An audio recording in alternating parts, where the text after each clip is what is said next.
Hey there, everybody, and welcome back to the Disc Connected. It is Thursday. Finally, it's been a long time. KB will be right here, having some technical difficulties, but it'll be a good night.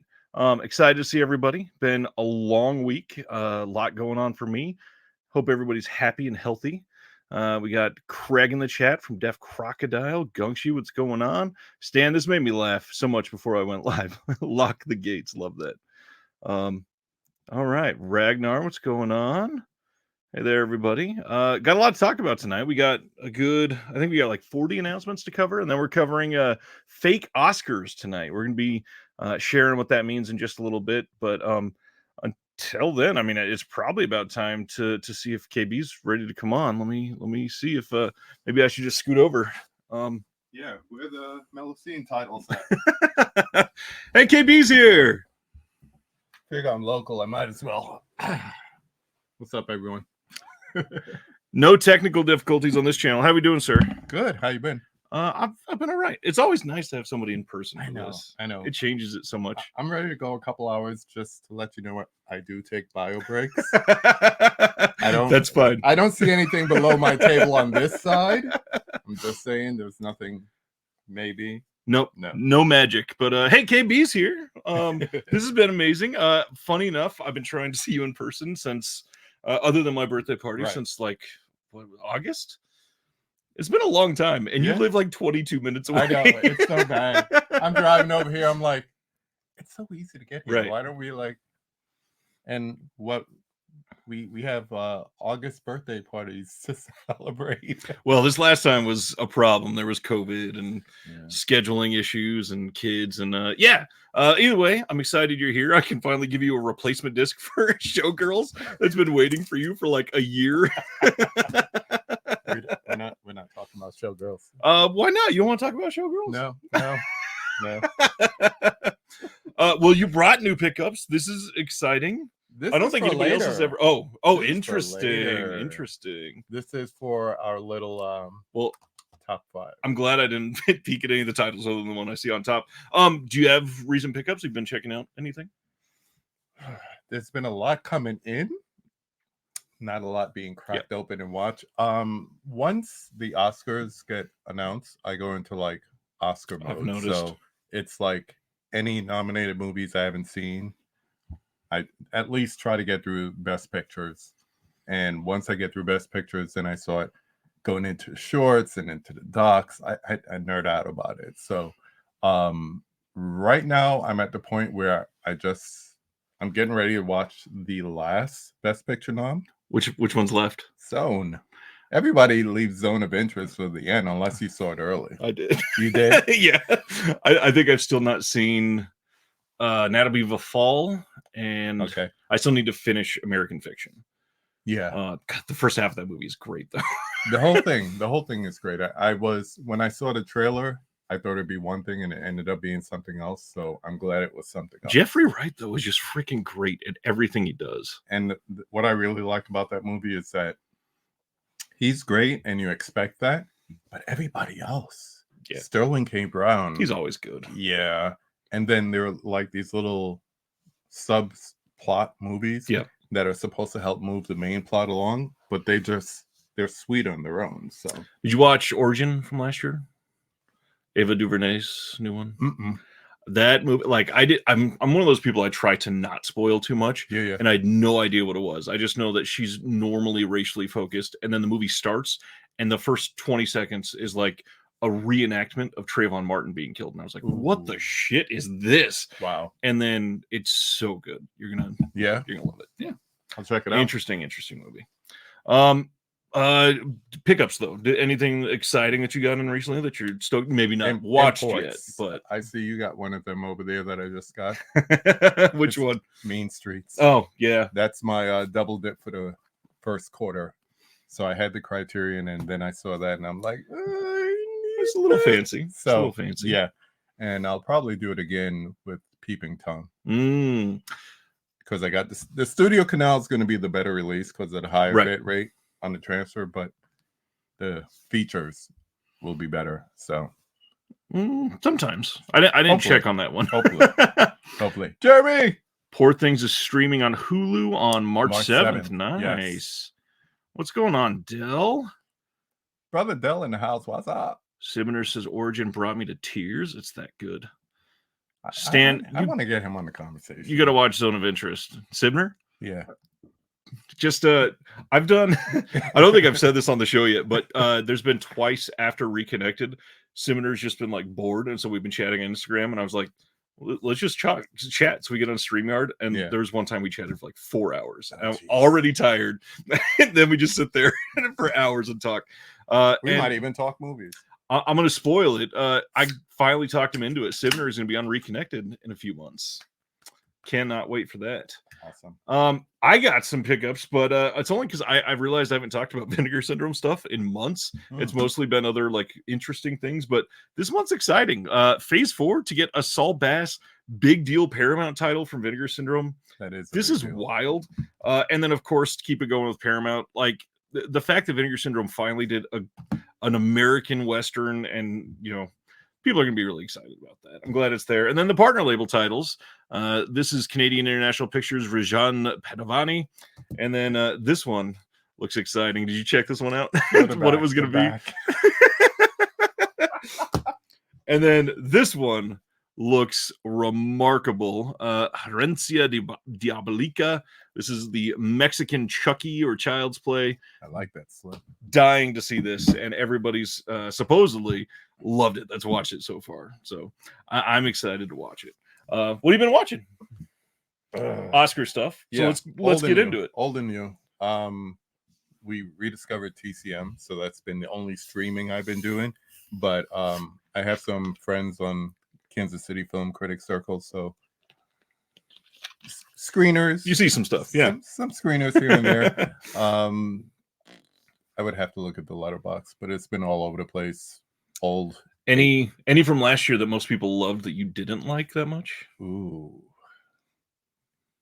No, it's actually been a solid year. Not like a 2019 solid, right, but like it's been a solid year all around. Let's see which one. There was I'm still kind of sad that you know, Poor Things obviously came out and it took the world by storm, and it's great and it's overwhelming in certain ways. But Past Lives, the fact that it got overran a little bit, and I wanted it to end the year with a little more like chugging along, and unfortunately it seems like they're probably not going to get anything. There's a couple of movies that like from the first time you watch, you're like, this is going to live with me. Yep. I felt that way about Eternal Sunshine, and this is going to go right next to it. It was like the next day I just ordered it. Yep. I was like, Blu-ray only? I don't care. So yeah. Well, and it's A24, so in the year it'll probably be on 4K from their store. And, all kinds of new features and everything. Another double dip in the making. What else has been going on? Why don't you update everybody on your channel, because you've been doing something kind of cool lately that's new. Well, this year what I started doing was taking my one-on-one format of the conversation, making it into one-to-many, calling it the round table original. But what I want to do is, there's so many movie topics that we don't necessarily get to talk about. We might talk about it backstage in a StreamYard, or you know, on a forum or IG, whatever. I just wanted to talk about it, you know, live. So we did a couple of episodes where we talk about the old fart cinema, which is like the Gen Xers. So we finally settled. We had some classic names. I'll share them with you. But some of them were classy, like Silver Cinema Club, and then some of them were literally like Get Off My Lawn, and you know. But a couple of episodes with Gen Xers. This week we to kind of celebrate Black History Month, but also just to talk about it, we had one called Seeing Us, basically about people of color in cinema and social media. And I put it up on Instagram today. There was a quote by Mika from Double Feature Podcast, and she made this quote in the middle of it, talking about maybe it's because we were so used to not seeing ourselves that we were so accepting to other types of cinema, Asian, Hispanic, African American, and it's really hard when you see people who won't go into like a South Korean movie, or, you know, we have to tell them, no, Train to Busan is really good, you should check it out, and they're like, I don't do subtitles. You're missing out. So it's easy for some of us, but it's hard for a lot of people. So it was a good panel. It was supposed to be bigger, but life happens. But I check it out. It's on my YouTube channel, KB Loves Movies. Dude Somewhere in McMahon this- says, I love the Gen X chats. Are you doing any more? Yes, we're probably going to do one in April. Nice, So. nice. Somebody said it's a freaky. There it is. What a weird anomaly to have 5 Thursdays in February. I think it was Ragnar earlier said first reconnected on February 29th. Happy birthday to all the leap year The babies. Leaplings. Somebody's 6 years old today, even though they're 24. Mm-hmm. I just got reminded. You said Black History Month, and funny moment this week. I put on Hollywood Shuffle Monday night, Yes. and my mom and I Mhm. rolling the entire time. It holds up. It holds up really For well. a little independent movie, it holds up because Yep. it's like, this is funny, but it's still true. We get done, and I thought Laura had fallen asleep, and she did for like the last 20 minutes. But I was like, "So what do you think of that?" She goes, "I didn't really like it. It made me feel uncomfortable." I was like, "That's the point." Oh man, it was it played over really well. I don't think my mom had ever seen it, and so it was really nice. Just like, hey, you lived through most of this. Let's discover this together. That was really a Renaissance period where you had these little independent movies that caught buzz, and you had people like Spike Lee who inspired, or Linklater who inspired Kevin Smith. So you go from a Slacker or Hollywood Shuffle, and then all of a sudden you get a Clerks. Yep. So it's really interesting to see like that, just that time period. Go back to late 80s, early 90s, and just look at some of those movies you thought were big, but back then they were like $100,000 on credit cards. Check it out. I've missed like 9 of these comments. Everybody's saying, KB, what's on your shirt? Because it looks like a 60-year-old Jason Mantzoukas. I like this painting. You got one dog, it's going the other way. One dog's going this way, the other dog's going that way. What else did I watch this week? Because Hollywood Shuffle was a big one, but I also watched one other. The Farewell. Did you watch that with Aquafina? Yeah, movie is amazing. I there's a lot of people who hate on her, and I can understand she's annoying, but at the same time, she's a great actress. Yeah, given the right material. Yeah, she was great in Crazy Rich Asians. Great in this.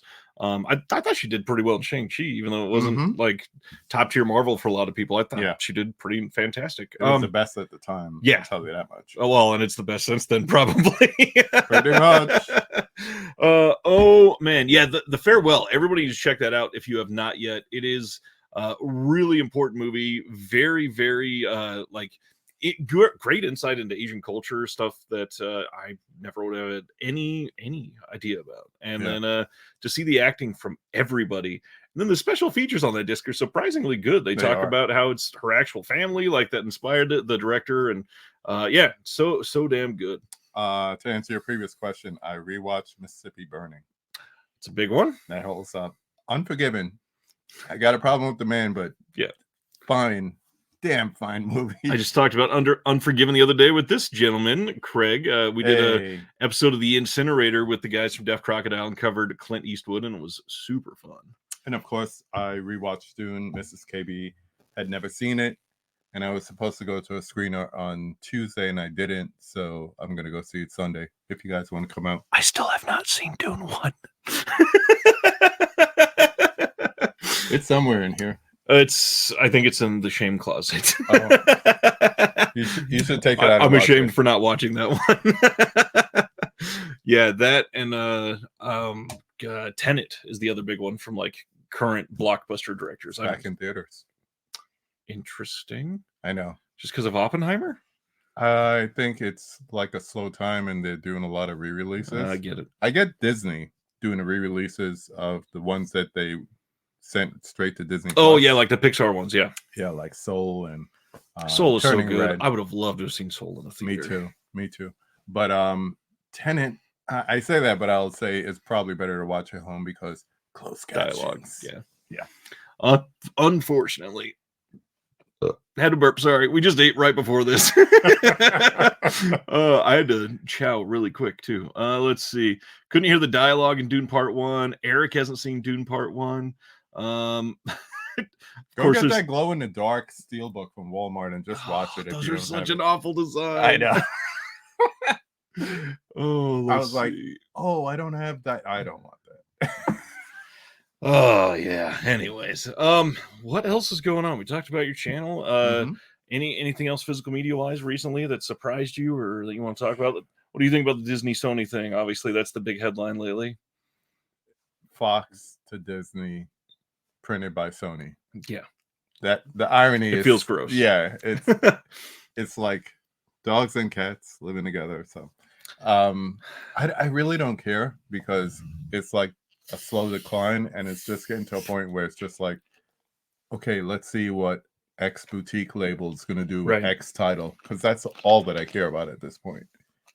It's like, okay, get my next second side order in, or what's on Diabolic, whatever it is. Yeah. I'm very hopeful that they will see they can make money from this Mhm. and we start to see actual licensing or more titles that they, were never going to consider releasing suddenly being released. Like all the Touchstone ones and all the Hollywood All the ones. Amblins, all the Hollywood pictures, everything. I mean, there's the Fox catalog. They're not doing anything with the Fox catalog. They're doing some stuff with Disney stuff, but not very much. Let's see. Doesn't Disney own the distribution rights to Cocoon? Yep. Absolutely, they do. Through Fox. Yeah, I mean, Cocoon's a big one. Like, that should have been out right when Close Encounters came out on 4K, and that was a really early 4K. Yep. Really early one. Wife's out of town. How's that been? I know you've been a little lonely. Sad. So sad. How long ago did they leave? I don't think we talked Tuesday. about that. Tuesday. So it's just me and the pups for the week, but we're surviving. I'm not sleeping, but we're surviving. Well, I'm glad you're here tonight. So tonight, after all the announcements, we're going to be doing fake Oscars, and this is it's such an interesting idea for a discussion topic. So we are naming 5 new Oscar categories that we're making up, proposing for the Oscars. And what we're going to be doing is naming some past favorites that would have, fallen into that category and what we think should have won from last year if that category was real. However, the obvious choice is to go with best stunts. So we are forgetting best stunts. So will not be discussed tonight because that's been talked about to death. Low hanging fruit. It's super low hanging fruit. And now I kind of just want to start with that. But man, we got to go through the announcements first. Let's do it. These went live last week as we were discussing announcements, and it's Imprint. All of these Imprint titles coming on May 29th. All are Blu-ray. All are coming in Australia, and most of these, which is kind of crazy, as usual, worldwide first on Blu-ray. That's amazing. This is from 1934, and our first title is Black Moon, Forgotten 30s Voodoo Horror. This is going to be a original black and white version on the disc and a tinted version on the disc. Not any special features listed, and normally when they're going to be working on them, it does say TBC. So I'm going to guess that there's nothing coming on this disc. This is kind of rough, but it's also pretty old, unfortunately. It kind of makes sense, but I'm sure somebody would like to talk about Favoré at least. I mean, it's a big name. I think in situations like that, it's kind of like they blow the load on getting the licensing and doing the restoration. It was like, oh, you want me to find like special features for a 90-year-old movie? The hard part, though, is it seems like Imprint only ever licenses restorations. I don't know that they've done, and I know Tony here, he's from the Imprint cast. Tony, if you know something different, let me know.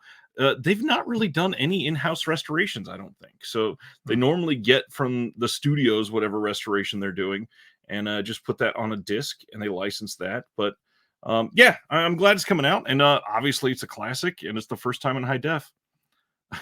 Jim says, are you guys really in the same room or are you using CGI? We're not going to touch each other, Jeff.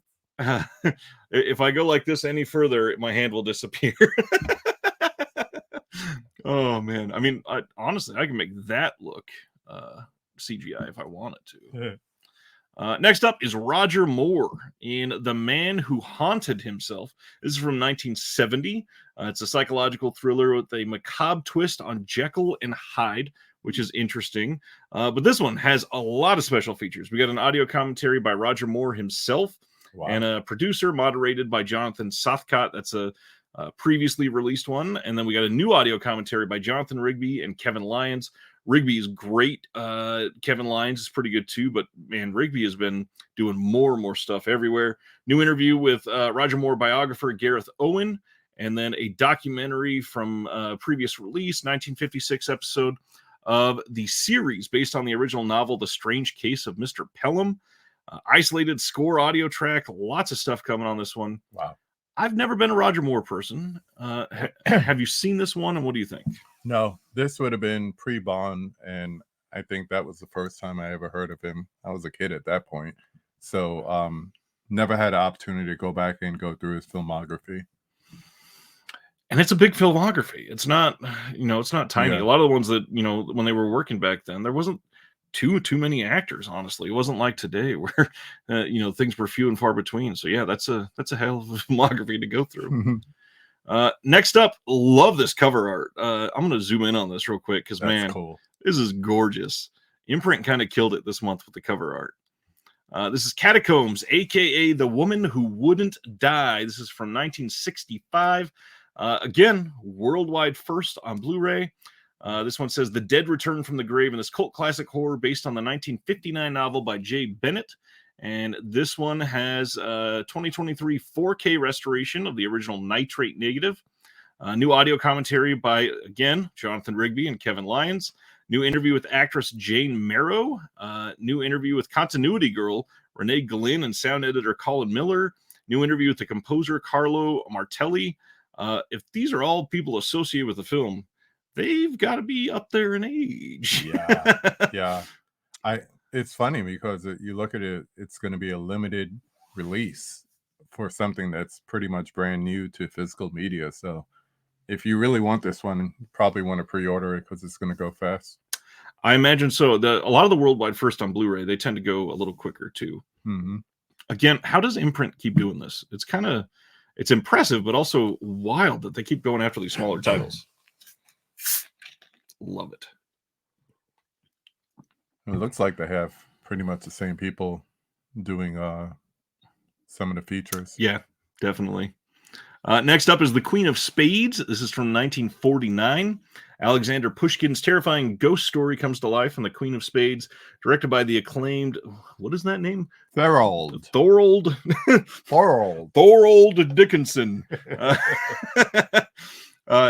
There's a quote from Scorsese that says, the stunning film is one of the few true classics of supernatural cinema. Okay, I'm in. New audio commentary by critic and film historian Pamela Hutchinson. Audio commentary by Nick Pinkerton, which means this was a previous Twilight Time title. Introduction by Scorsese himself. Anna Bogutskaya plays the Queen of Spades. And then a few other older archival things, including audio interviews from back in the 50s and 60s. Again, good-looking release, and I know literally nothing about it. I'm surprised there aren't more comments in the chat about that title. Which other label would you two compare Imprint to? Ooh. As far as restoration deal? Like, who do they remind you of? What is similar? To me, this screams Kino. Yeah. I mean, Kino puts out a lot of the same titles. But Kino also dabbles a lot in modern film too, so it's not quite the same, but I wouldn't say Umbrella because Umbrella does a lot of licensing for films that people already know. Yeah. But, proximity, that would be the only reason. Indicator, that's a good call there, Paul. Indicator's sort of similar. Mm-hmm. Queen of Spades is a good one, says Gungshi. What's going on, John? Craig says 4 for 4 with the cover art. I agree. Yeah. Imprint's always pretty dang good. All right. Next up from Imprint is Woman Who Came Back. Again, I mean, pretty dang great with the cover art here. Just very classic. This one is a worldwide first on Blu-ray. Woman Who Came Back from 1945. The chilling story of witchcraft. Stars Academy Award nominated actress Nancy Kelly, John Loder, and Otto Kruger. This one has a new audio commentary by Kelly Robinson, new David Huckvale conversation on Women Who Came Back, new video essay by Joseph Dwyer, and that looks to be about it, but we got some new people on this one compared to the other releases. this looks great. I mean, Yeah. astonishing, wonderful review on this film, probably. Title-wise, Imprint is definitely aligned with Indicator a bit, yeah, for sure. Packaging-wise, Umbrella, yeah, that makes sense a little bit. Yeah. Next up, this is the last title from Imprint for the month. May 29th on Blu-ray, they are putting out The Uninvited from 1944 and The Unseen from 1945. This is a hardbox double feature release. And as usual, these are going to be listed to only 1,500 copies. If you want it, get it early. This one has a new commentary by noir expert and Film Noir Foundation board member Alan K. Rode, who does great on a lot of the noir releases. Yep. Video essay by Kat Ellinger on this one called Supernatural Elements. There's 2 radio adaptations starring Ray Milland, Lady Astor Screen Guild play with Ruth Hussey and Betty Field from 44. There's a lot on this. And then The Unseen. This is the first time The Unseen's ever been on Blu-ray. This one's going to have a new commentary by Alan K. Rode as well. New interview with Imogen Sarah Smith on the career of Gail Russell. And a new video essay about the influence of Henry James' Turn of the Screw. Not sure who that's by because they didn't list it, but lots of stuff coming on here. That finally one I know. I know The Uninvited. Yeah, it was a Criterion release. Yeah. Film Noir. Let's see. Thomas McNair is trying to list a different podcast. Interesting. Tony says, I adore The Uninvited, haven't seen The Unseen. Same. It's been kind of hard to see. Yeah. The Unseen is good. Pre-ordered this bundle. Definitely keen to watch all these. Nice.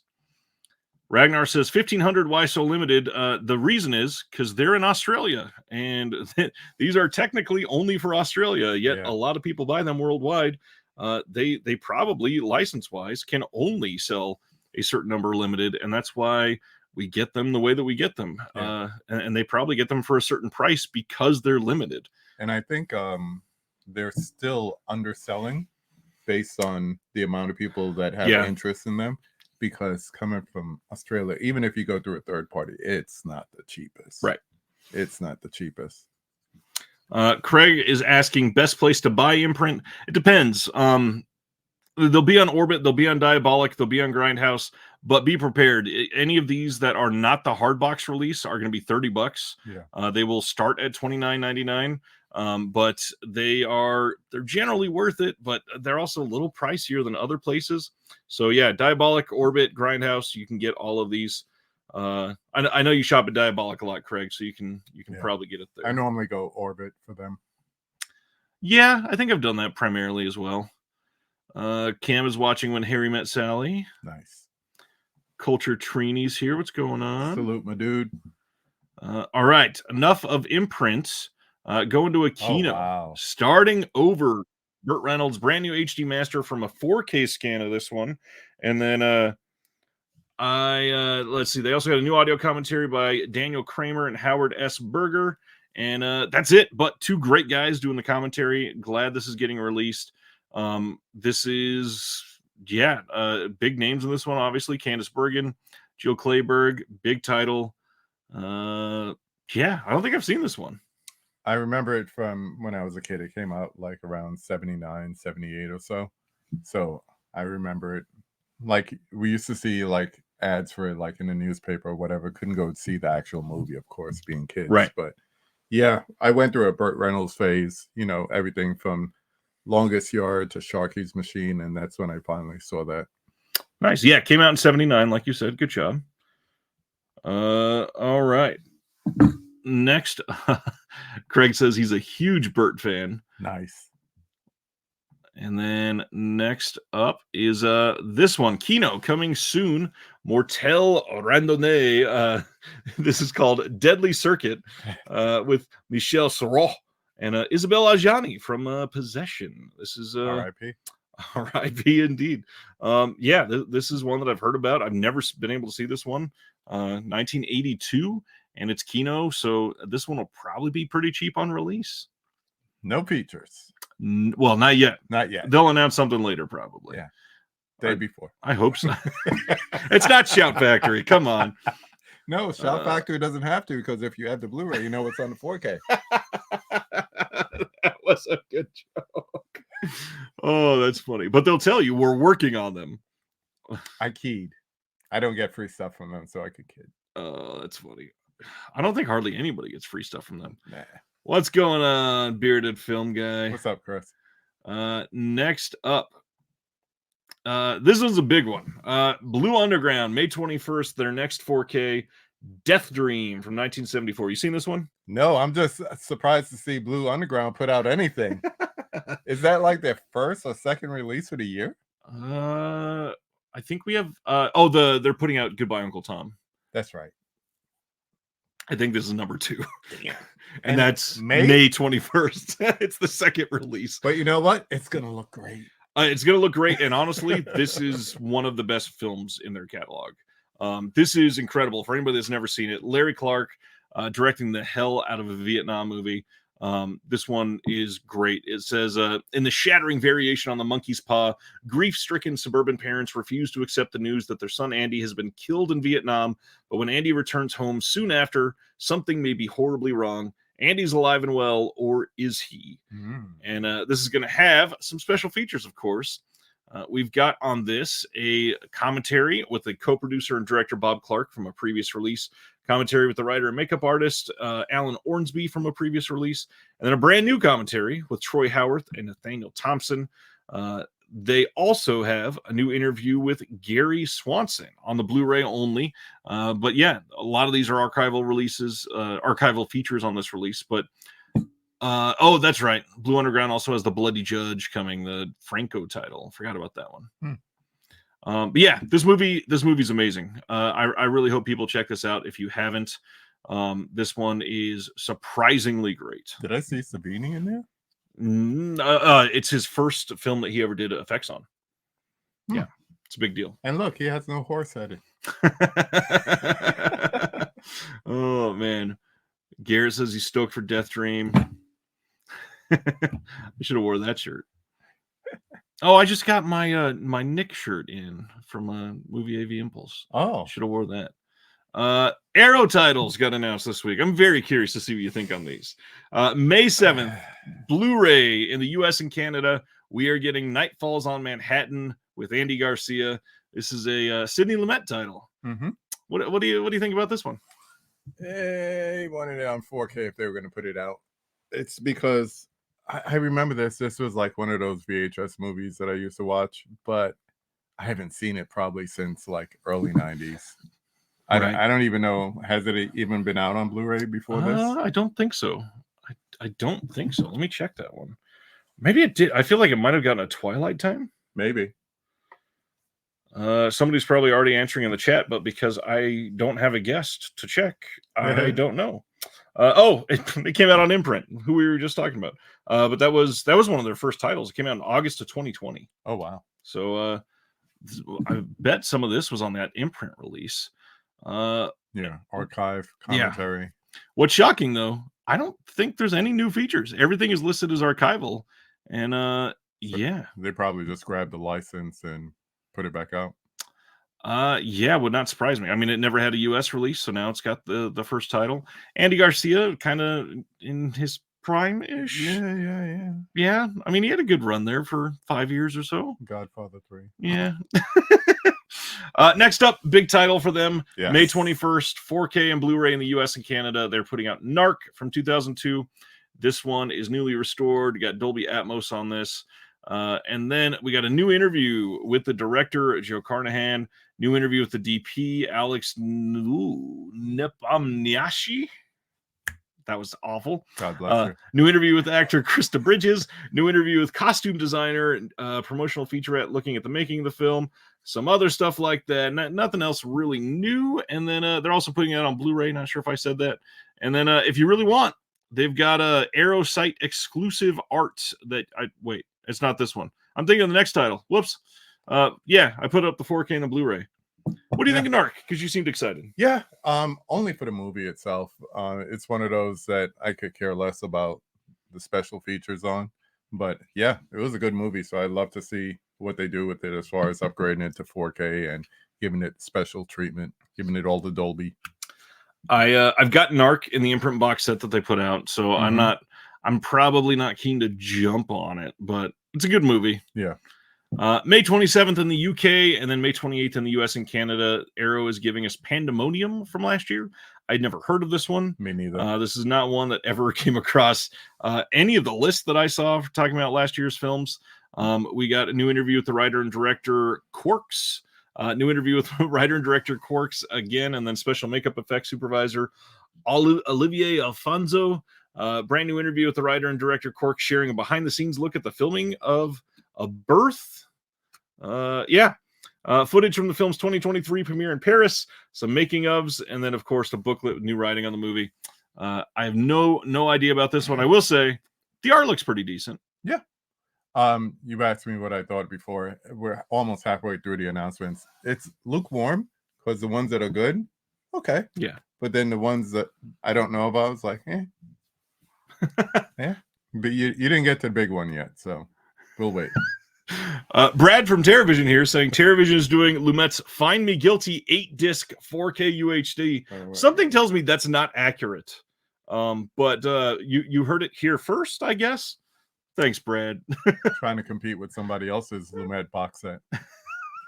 8 discs for one film. Love it.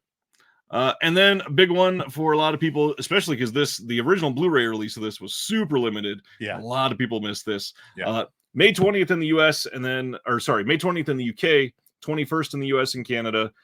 Guillermo del Toro's Crimson Peak in 4K. This is a really nice box set considering I have the Blu-ray and I know exactly what's going to be on the inside. I'll tell you, it looks really good. What do you think about this?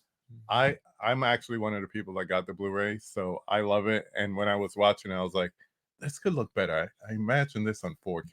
And that's the only reason I'd want to check it out, is just to see the increase on the bit rate, the colors, how they're going to pop. Hopefully, is it HDR? Please tell me HDR. I believe so. Dolby Vision, yeah, HDR10. Yeah.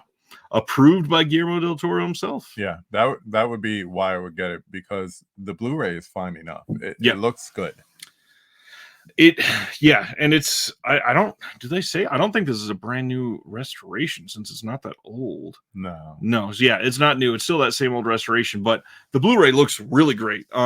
Personally, I like the movie quite a bit. Just keep in mind the trailers for this, the marketing, they all lied. This is not a horror movie. This is a gothic romance film, and it's really well made. Definitely one that if you are into that sort of side, you'll probably like it. If you love Guillermo del Toro, it's very Guillermo del Toro. Yeah, very.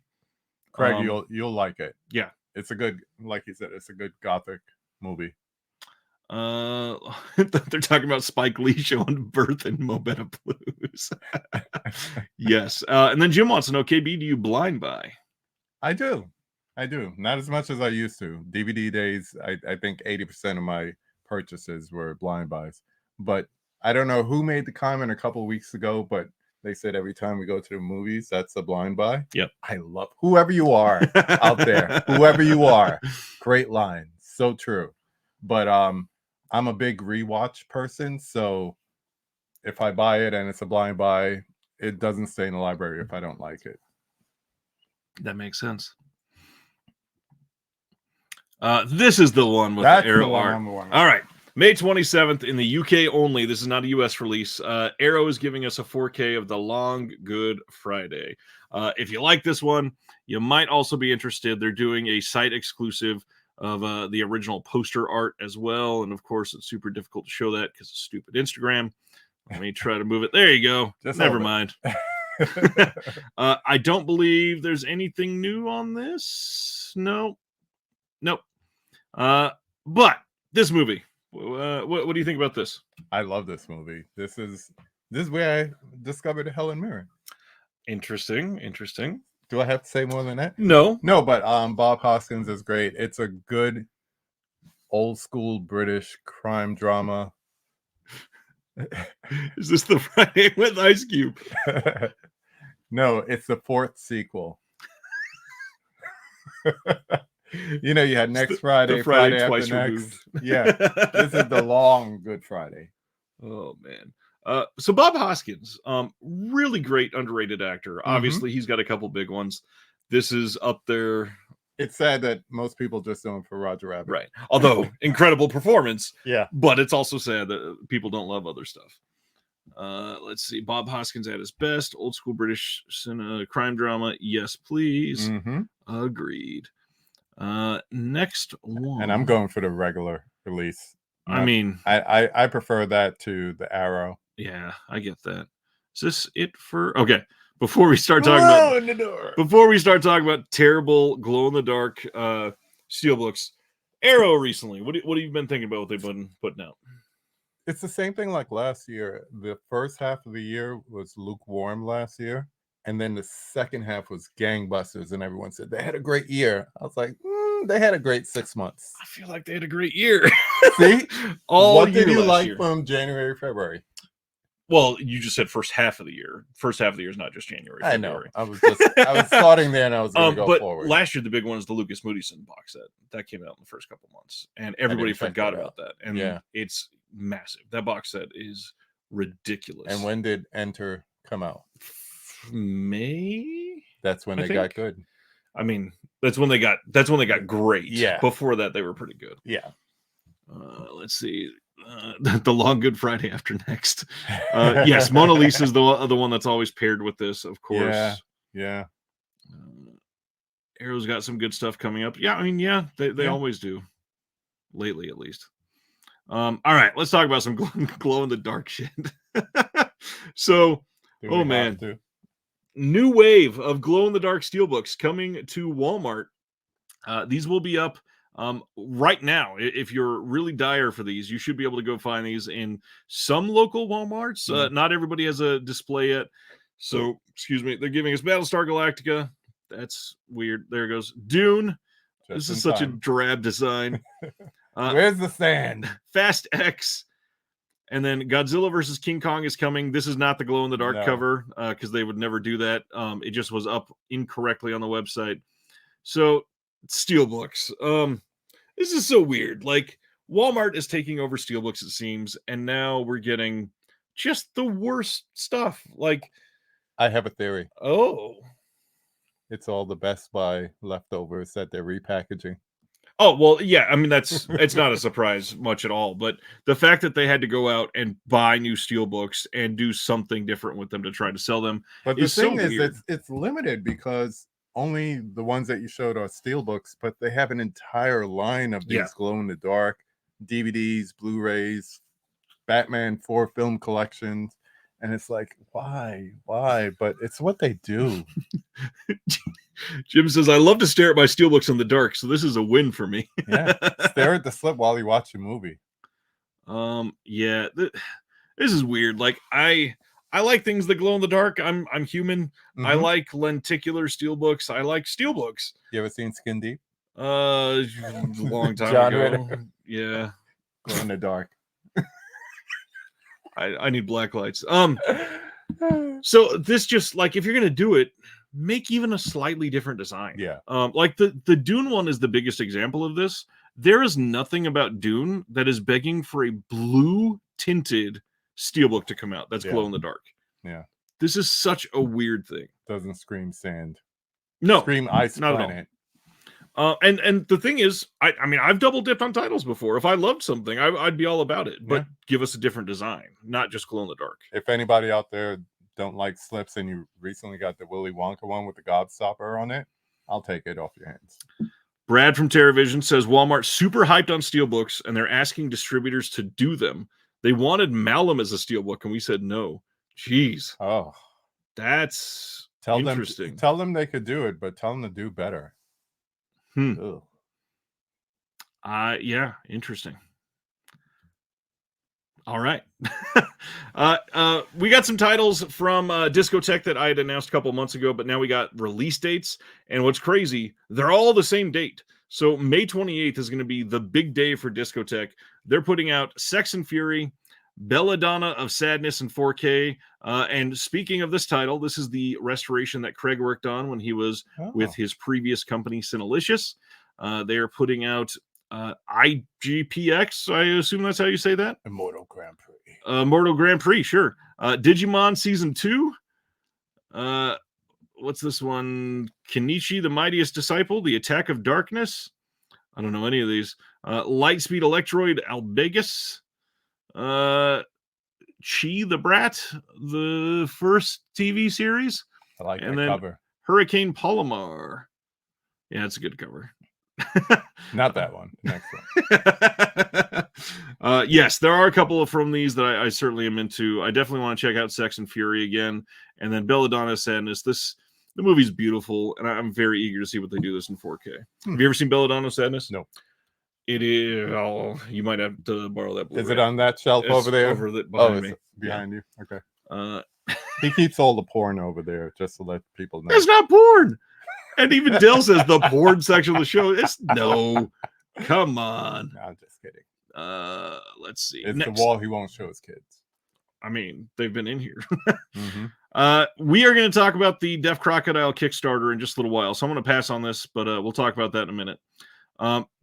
Kino announced Little Buddha coming on 4K. This is another title that came out from Imprint previously, but that was only a blue, and this is a 4K, and it's Bernardo Bertolucci. And as you can see from the poster, very stark imagery.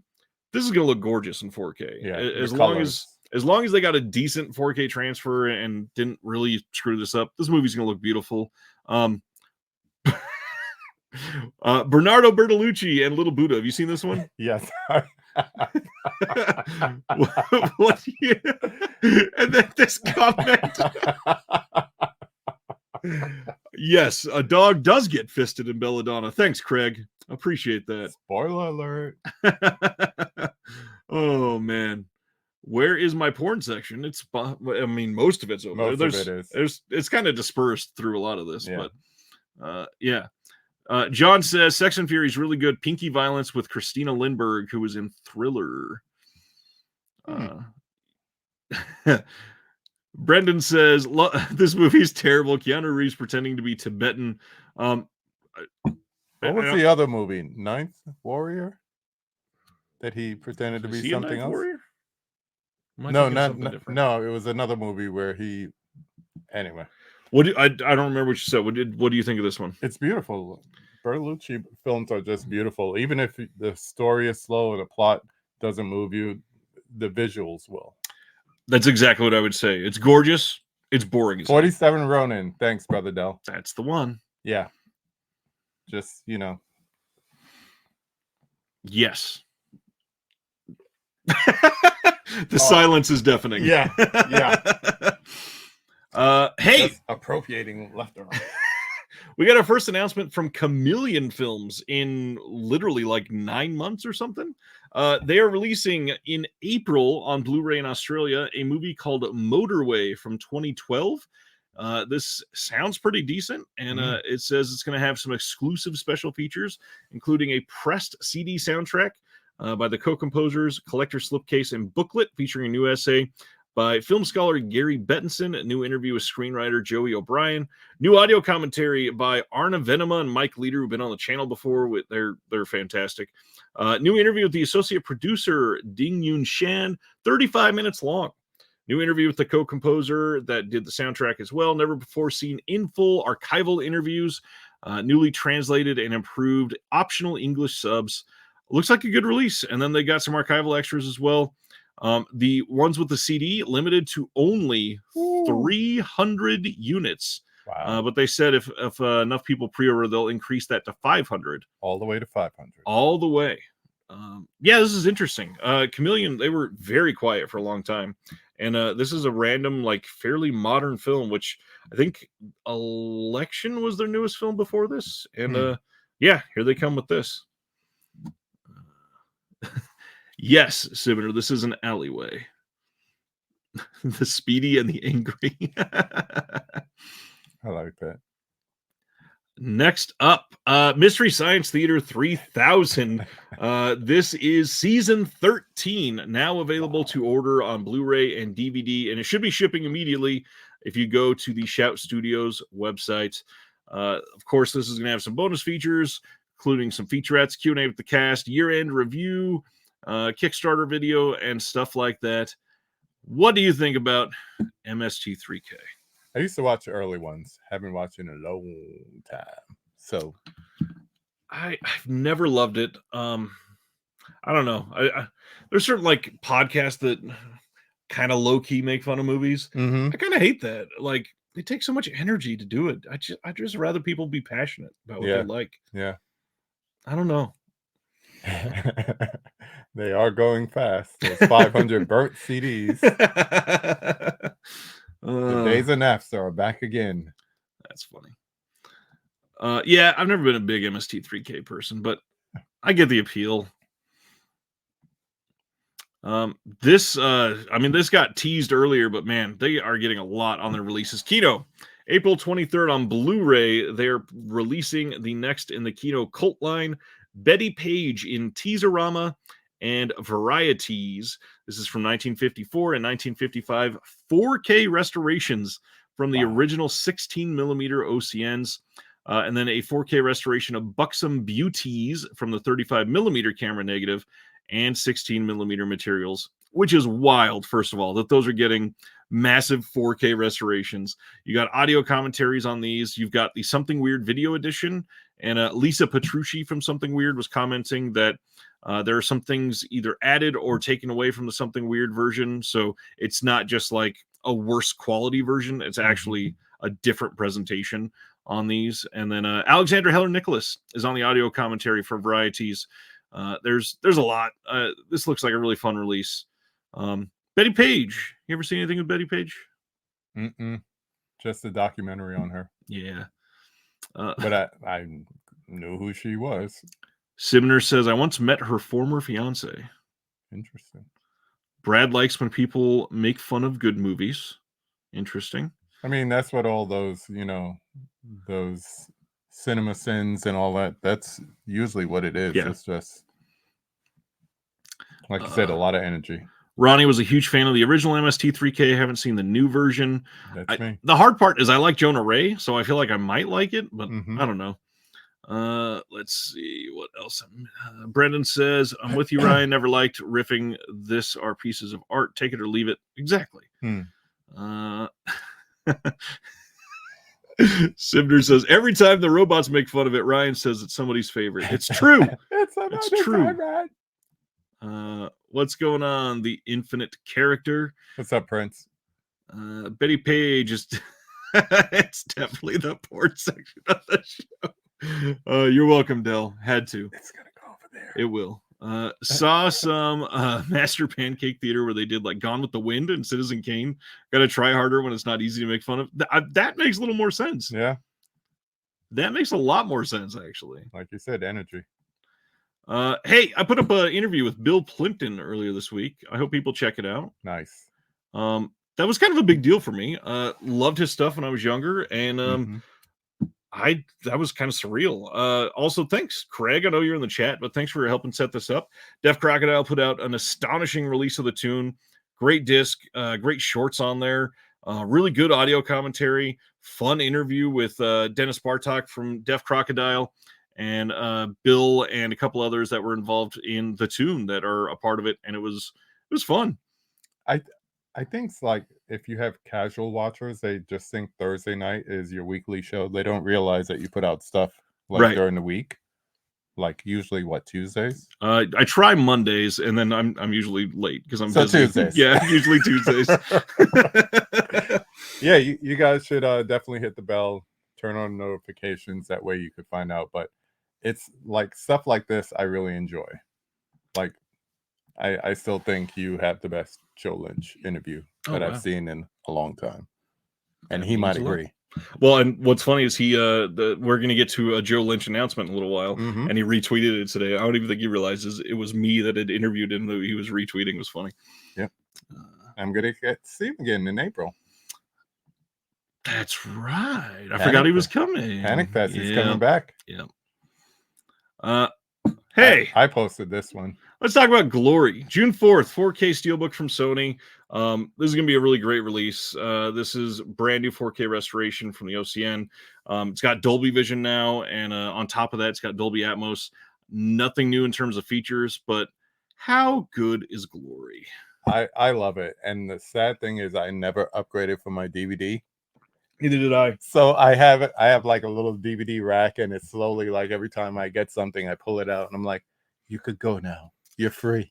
So it's buried in the closet, but somewhere I have the very DVD I bought of Glory right after I was shown it my junior year of high school. Wow. I ran and bought the DVD because I love the movie so much. Yeah, I'm happy for this one. I got the announcement from Sony and I immediately put it on IG because that's going to be like one of those day one purchases that I hardly make. And it's Sony, so it's not going to be the cheapest thing in the world, but some of them you got to pay for. Like, well, and even then, it's slightly less than the Disney ones, and it's True. like $33, and they do literally the best restoration they in the do. game. They do for a studio.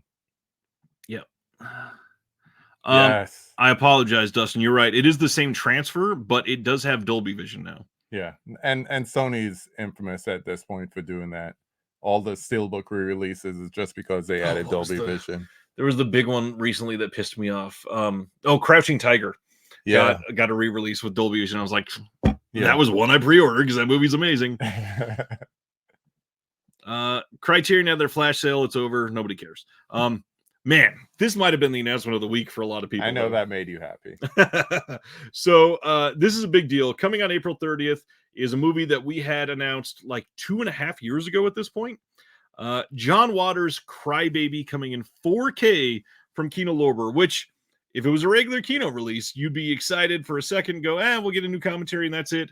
This release is freaking loaded. All new. First off, brand new HD master of the director's cut is going to be on the Blu-ray as well from a 4K scan of the 35 millimeter.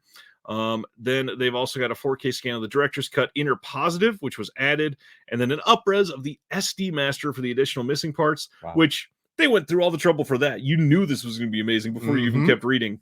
New audio commentary by John Waters, moderated by Heather Buckley, which is incredible. New featurette with the writer and director John Waters, associate producer, casting director Pat Moran, cinematographer David Inslee, and actress Mink Stoll. Pop Icons, new interview with actress Amy Locan, new interview with actress Tracy Lords, new interview with rock legend Iggy frickin' Pop, new interview with Ricky Lake, new interview with Patricia Hearst. You have to wonder how long have they been working on this to compile all these new features. I am astonished by this release. I think this and Panic Room was like in the hunt for the longest first announcements to final release, and I guess Panic Room will win. For the Panic Room will win. Well, that and then From Dusk Till Dawn was announced and then canceled. Oh yeah, the trilogy, all three of them. Well, that was rumored to be coming from Arrow. It was never technically announced, but From Dusk Till Dawn was announced on 4K, and then it was canceled. Simner's happy. Simner's very happy. Yeah, there's so much coming on this. It is shocking. Let's see. Did you pick up the Godzilla one, KB? Remember the poll you made? No. Did you get anything? I was stuck in a meeting. No. I have a wish list that I just keep going. And when the sale started by 11:15, I already had them bought. But then I put up the poll, and I was going to wait till the next day, see the results, and then buy it. And I was in a meeting, and I looked up and it said 11:26, which is 12:26 Eastern time. So the sale was over. And then I just went back and I looked at that $50 thing sitting in my inbox, and I'm like, October. Dell says John Waters is way better than Terrence Malick. Fight me. I'm right there with you, man. 100% agree. I'm Cody. I'm your co-defendant right there on that. And the film is a winner, says Stan. The better John Waters films are in the Criterion Collection, but my man hates them for some reason. They're great. I can't wait. Hopefully Criterion does some of those on 4K eventually. That'd be fun. That would be incredible. Let's see. Imagine if every Kino release was like this. I wish. We would be waiting a lot longer for some great every movies. week there'd be like 9 announcements that we're just going to talk for 10 minutes. Let's see. They need to pack the 4Ks. We've bought these releases before. I mean, they should. This is the only one they're really doing that for. Let's see. I'd say Near Dark is also up there, held off, postponed. Yeah. Studio Canal was supposed to do that a couple years ago. From Dusk Till Dawn I don't want is coming. Dark to win though. Brad says, I requested From Dusk Till Dawn from Paramount, and it's already gone and licensed. What's the price point on this?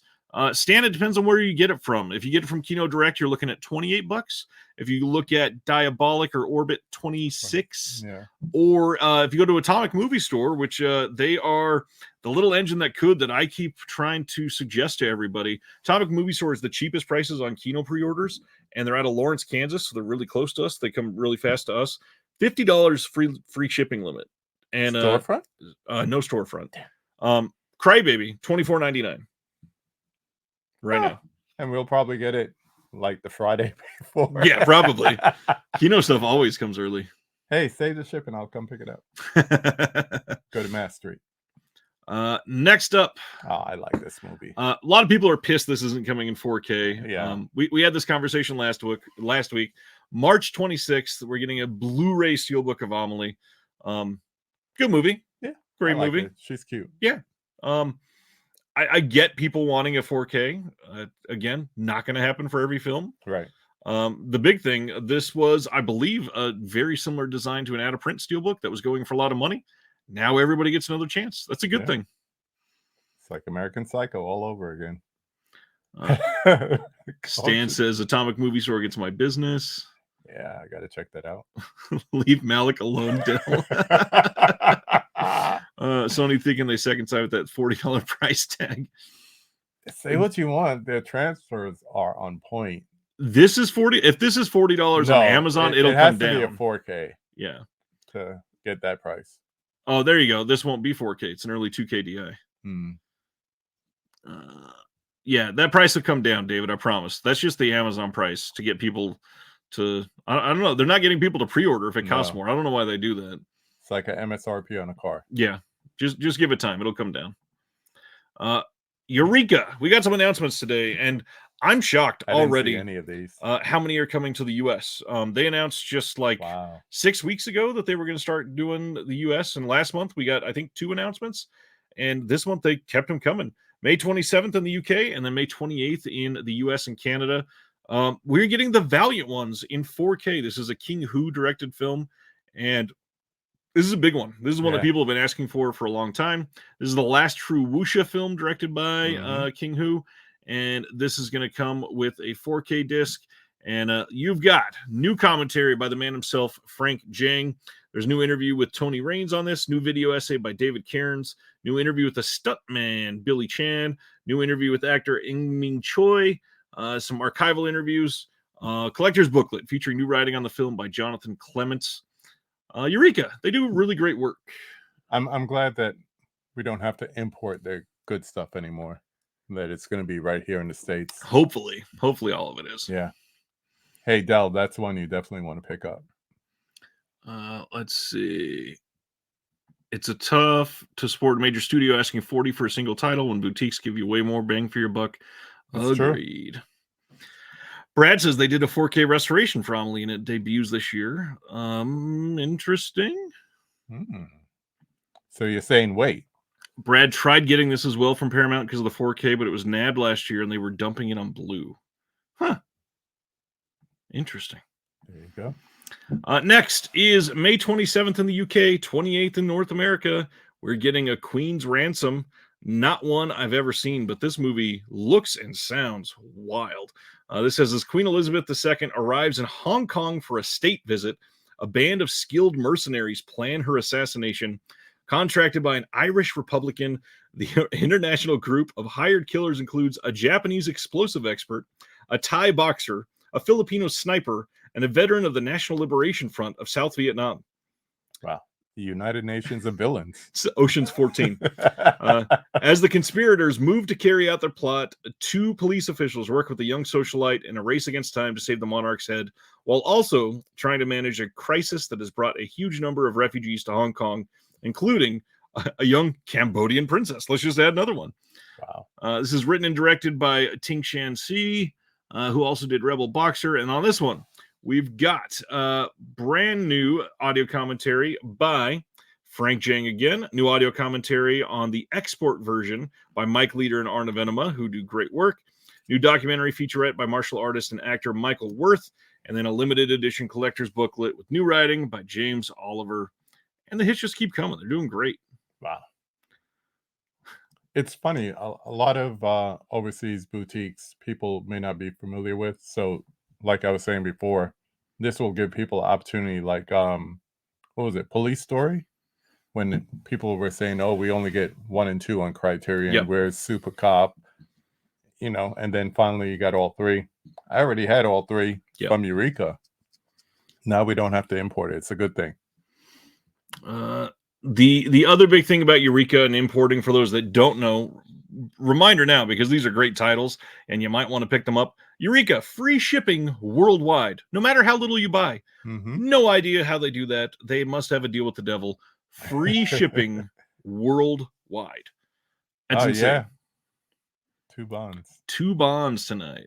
And then the last one up, we are getting on May 27th in the UK and May 28th in North America. We are getting this title, which I don't want to mess up the pronunciation. Prison Walls, Abashiri Prison 1 through 3. And supposedly there's like 8 more movies from this series. Oh, wow. They are probably not going to have all of them if they're only releasing the first 3. Eureka's keen on box sets. They probably would have done it if they could. This one, though, they're releasing new commentary tracks by Tom Mess, Chris Paggiali, Mike Leader, and Arna Venema. They've got one on each of them. New interview with Tony Raines again. New video appreciation by Jasper Sharp and Mark Schilling. And then a collector's booklet with new writing by Mark Schilling. Again, stacked release. It's just so cool to see Masters of Cinema with the U.S. Yeah. It's nice that that's coming. Good pronunciation. Thanks, Infinite Character. Film Collector Archive. Watched The Tune last night. Blown away. I listened to the interview with Bill Plimpton. Wonderful chat. Occasionally interact with his work. That will happen more. Nice. Nice to see you, David. Nice. Yeah, Tony Stella does some incredible work. We're going to look at some Tony Stella artwork in just a few minutes, actually. Nice.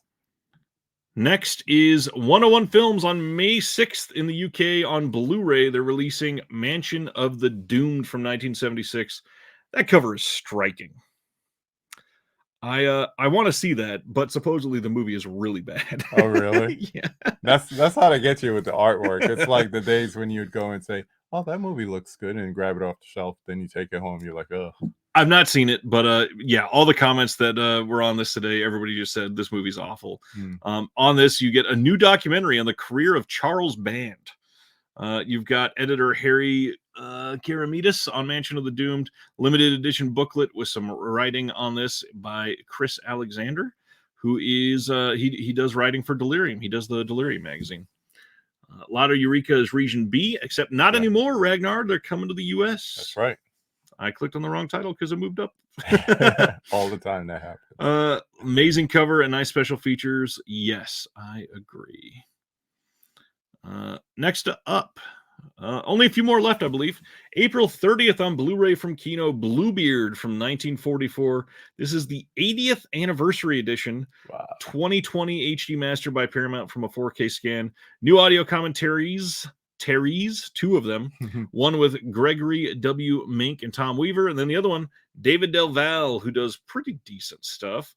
I think this is David's second Bluebeard title, funny enough. I think he was on the BFI release of Bluebeard. Yeah, I've never seen this one. I've heard it's pretty good. This one's 44, Lisa. If that's your name, Lisa.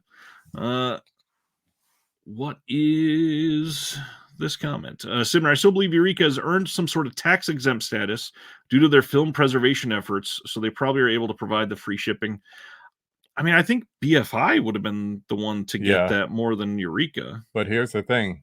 If they are, they're passing on the savings to us, exactly. which is a good thing. Yeah. Not every company would do that. They easily could have pocketed it. Yep. Mubi is releasing Fallen Leaves on Blu-ray in the UK on April 15th. This is the Aki Kaurismäki title. You got a Q&A with a couple individuals from this, and then a trailer with an illustrated booklet.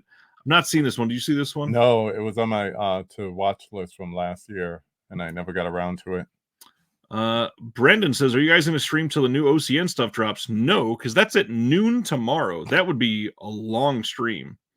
Noon p.m. 12 p.m., Brendan. Hopefully they'll pull some of their back catalog. That'd be nice. Yeah. That would be nice. Yeah. a lot of that stuff that went out of print in Region B would be a nice surprise to have them bring it back up. Yeah, and some of the titles have been released elsewhere in the US that kind of suck compared to the Eureka releases, and I'd love to see them get the updated release. Yeah. Shout out Elliot Cohen, because he always talks about Eureka and Master Cinema stuff. So yeah, he always knows about that stuff. Mubi slowly becoming one of my favorite new labels for Sibner. They do great work. Decision to Leave was a good release. Good release. Really good release. Kind of changing gears quite a lot here. Orlando Bloom in Red Right Hand. This is coming on Blu-ray on May 28th from Magnolia. That, to me, that doesn't look like Orlando Bloom at all. Hardly. Maybe because you're thinking Pirates. I'm just thinking a normal-looking Orlando Bloom from like 7 years ago. Yeah. I'm not thinking veiny arms Orlando Bloom. Maybe there's some time in jail. Picked up After Sun. That's a good release from Mubi. Yeah. A24 release is good too, I hear. Marvin says Fallen Leaves looks good. I agree. Yep. Next up is All That Breeze. This is a brand new announcement from Janus Contemporaries, which is a part of Criterion. This is coming on May 28th on DVD and Blu-ray. This is from 2022, and again, a lot of these I just never heard of at all, and yet this won Best Documentary at BFI London Film Festival and Cannes and a few others. And it was up for Oscar last year too. Meet the filmmakers on this, new interview with the director, and a trailer. And the big thing is during a sale for something that was Oscar nominated on Blue for $15. Yep. That's a big deal. I really like what they're doing with this new line, because it's given an opportunity to the smaller films that maybe won't hit the Criterion collection level, but at the same time they deem it important for people to see. Like last year with EO, I think that was a great decision to put that out. So I think I'll end up picking this up probably latter half of the year, by October, November, whichever sale is up. Yeah, that makes sense. And you got $50 saved.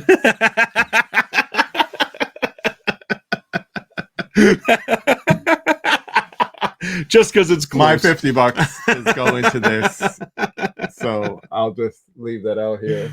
Oh, that's where my $50 is going. I had to. I'm really digging the Fellini set, but I have half of them already on standalones. Yeah, I get that. Same thing with Bergman. This is kind of cool. This is cool. Batman Beyond is getting a Steelbook release as a Walmart exclusive. We don't have a release date on it. The only thing that kind of sucks about this is it's a 6-disc set in a regular size Steelbook, so they're going to stack it. There's going to be 3 discs on each side, guaranteed. It's a good series. I like Batman Beyond. It's not quite Batman the Animated Series, but it's still really fun. Yeah. And I like that it's going to be all the original uncut episodes too. Yes. And not only that, you also get what is it called? What's it called? The Return of the Joker. Batman Beyond, the movie. Good stuff. Yeah. If you never checked out Batman or any DC animated stuff, it's really good. Those were the early days where it was like they really put effort into it. Not like now. I think they just like pump out extraneous stuff. Have you been watching them? Here and there, but not all of them. Kind of decent. Some of them, no word on Godzilla -1 on physical Infinite character, unfortunately. We're hearing rumors, though. That was made up. Don't start saying that on this show, my friend. We are not quoting the physical media president. No. I wasn't going there. So what's the rumor then? That wasn't him. No, it was similar, but it wasn't. It wasn't from him. Yes, somebody that we don't talk about on the show because he's a piece of shit. He posted that he's hearing that Janus has signed Godzilla -1, which he lies all the time just to get clicks. So don't pay attention to him, please. He's a terrible person. Craig says, is there a non-steelbook of this available? Yes. And the Blu-ray set is really great. And I already have that, so I wouldn't have gotten the steelbook anyways. But it's a really good set. And it does have all of the same episodes, features, and everything. Is it still available is the question. Oh, yeah, it might be. I don't think it's out of print. I'll let you check that. Yeah. As soon as I learn how to spell. Oh, because I had another title in there. I'm okay. Complete series. Yeah. It's about $36 on Amazon. 36 on Amazon. And honestly, the Steelbook will probably be slightly more than that anyways. Yeah, probably closer to 40, 45. Is that JR? What was his last name? He has changed his name 3 different times because he has such a terrible reputation. Yes. Disc Father, Geek Gab, terrible person. Terrible person. And now he goes by the Physical Media President. But again, we do not we do not talk about him on this channel. Next. Brawl in Cell Block 99. This is a film that was directed by S. Craig Zoller. This is coming in a 4K Steelbook on April 3rd. Same disc as before. It's just a repackage of getting a Steelbook. Have you seen this? Third one? Third release? No? In the US, I think it's second. Yes, I have seen this. What do you think of this? It's a wild ride. I described this early as somebody that had never seen it as a modern Grindhouse movie. Would you agree with that? Yeah. It has those elements to it, but just gritty. It is gritty. Very gritty. There's a lot of crazy things that happen in all of these movies. This one's fun. Really recommend, obviously, Bone Tomahawk if you've never seen it. Then there's his Mel Gibson movie, which I won't say much because of Mel Gibson, but he's one of those people that, like, I think he invites controversy. But either way, he makes some fun movies, and this one is great. Yes. Next up, this is the Joe Lynch title. Mayhem is coming as a 4K Steelbook from RLJ on April 3rd as well. Again, repackage of the previous disc. 4K looks decent. I don't think RLJE does Dolby Vision. I don't think there's any HDR on those. Either way. I still haven't seen this yet. Really? Yeah. It's a fun movie. It's like... And I like both of them. It's not stylistically like The Raid, but it's a similar story to The Raid, kind of. But it's a good movie. Good movie. Yeah. Got to check it out. Ragnar is asking what label's releasing Sex and Fury. Discotheque. And Brendan, there's no news beef. No, the Physical Media President, whatever his shitty name is now, it's not beef. He has doxed somebody's toddler and tried to get people to attack it online. He makes up things just to get people to share stuff. There's no beef. He's just a terrible person. Strongly recommend nobody follows the Physical Media President ever, especially because you can't believe his stuff at all. Next up, went up for pre-order today from Cauldron Films, the Houses of Doom 4-film box set. This also has 2 CDs in this, 6 discs total. You've got 2 films from Lucio Fulci, 2 films from Umberto Lenzi. And for those that don't know, these were made for TV films in Italy. And supposedly, I think they were too gory. And so, shocking, a Lucio Fulci film, too gory. Wow. Yeah, and so they didn't do all that well. Yeah, we got brand new special features. We got a bunch of interviews. We've got audio commentaries. 2 of them with Nathaniel Thompson and Eugenio Ercolani and Troy Howarth. 2 of them say to be determined. And then 2 CD soundtracks. There's another post here with all of the details. Lots of stuff coming. The big thing, this is $95. It's actually pretty good. For 6 discs, it's not bad, but also it's 4 films. Seems a little high for me. I was hoping for 80. Yeah. Comes with the keychain too, but also they say that's the special discounted pre-order price. So this will probably go up to 100 or 105. Yeah. This is a big deal. These are films that people have wanted for a long time. These have never been released on Blu-ray, I don't think, anywhere in the world. But yeah, this is for most people, like, this is an immediate purchase. I'm glad that this is coming out in Cauldron. They do great work with stuff like this, so strong recommended to check out Cauldron if you never have. Interesting. I'm going to bring this down for a second because I have to refresh, because I had a scheduled post to go up because KB doesn't know this, but he's here on a special night. We have an exclusive that we get to share with everybody. Let me bring it back up. For the only place in the world to get the full slipcover of the brand new Deaf Crocodile title from their Kickstarter, Ruslan and Ludmila. This is the 4th Alexander Patushko film they're putting out. This is what the wrap will look like. And we got all the details already. So this is the final film from Russian fantasy master Alexander Patushko, who also did Ilya Muromets and Sampo, and also did The Tale of Tsar Sultan. That Deaf Crocodile is in all three of those, and there's a current Kickstarter active that you can purchase this right now.